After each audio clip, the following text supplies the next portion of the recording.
Whoops, it seems like I don't have the Kinect connected.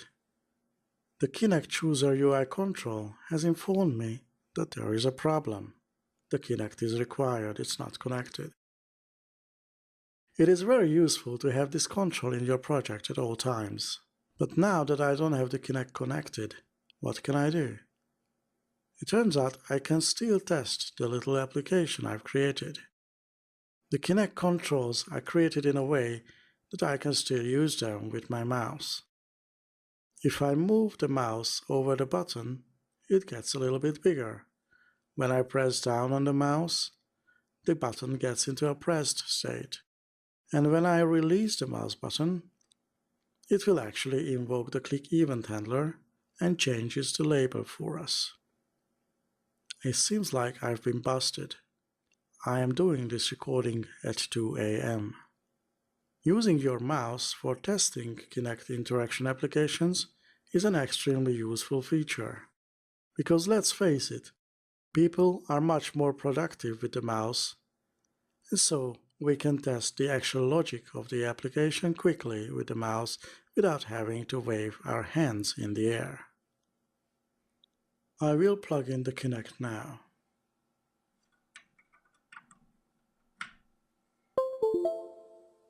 You can follow on the Kinect Chooser UI as it gets initialized, and then it is ready to go. Just as before, you can follow what I'm doing in the Kinect User Viewer control. When I raise my hand, I will become purple, indicating that I am the primary user now, and the hand cursor appears in the window. If I move my hand pointer over the button now, the button will become larger, just like when I did it with the mouse. If I move my hand away, the button shrinks back. So how do I press the button? If you have used Kinect on Xbox before, you have probably seen that at this stage a circle started to fill up around the hand pointer, and when the circle was complete, the button below your hand was pressed. While this approach worked, many people found it difficult to understand, and after they understood it, the time it took for the circle to be filled slowed them down. Another issue with this interaction model was accidental activation of controls while the user was simply looking somewhere else on the screen and his hand was still up. I saw a number of people who actually got scared as the circle got close to being filled over the wrong button, and quickly yanked away their hands as if it was burned. While this is a comical sight, you really don't want your users getting scared from a single button. The interaction model Microsoft came up with is something that many first-time Kinect users instinctively do. When they want to press the button, they move their hands forward, and this is exactly what we have to do here. I will move my hand forward very slowly now. You can see that as I do so, the hand cursor gets filled with these funny purple circles. When I move my hand even further, there will be more and more circles, and also the hand gets smaller, almost as if it was going away from us. All these visual clues help the user understand that she is about to press the button. And sure enough, when the circles fill the hand entirely, the button is pressed.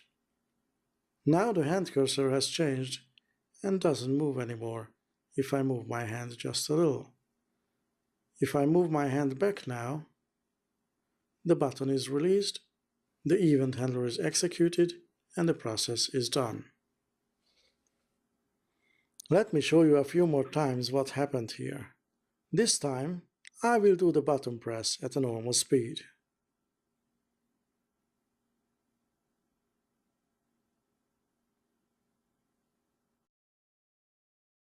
Note the subtle animation of the hand pointer when the actual press happens. It is pretty, isn't it? Of course, you can change this look and feel of the hand pointer, because it's all WPF. I will show you how in a later module. If you are a keen observer, You may also wonder, how come that my hand always ends up in the dead center of the button? The reason is that as I move my hand forward, the pointer gets attracted to the center of the control I'm about to activate. This is another example of the subtle things Microsoft has programmed into the Kinect Interaction SDK that greatly enhances the user experience without the user even noticing it. And it is simply awesome to get all these features out of the box for free.